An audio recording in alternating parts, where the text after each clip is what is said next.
আমাকে বলা হয়েছে আমি সুদখোর, বহুবার বলা হয়েছে। আপনারা সেটা গ্রহণ করেন নাই, কারণ গ্রামীণ ব্যাংকের মালিক আমি না। সুদ যদি গ্রহণ করে থাকে, সে গ্রামীণ ব্যাংকের মালিকেরাই গ্রহণ করেছে।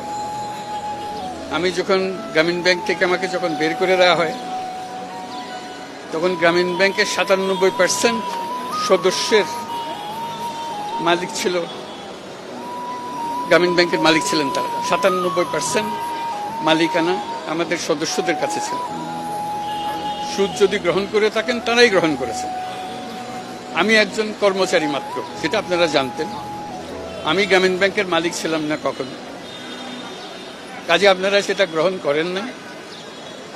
আমাকে বলা হয়েছে আমি গরিবের রক্তচোষা, সেটাও আপনারা গ্রহণ করেন নাই।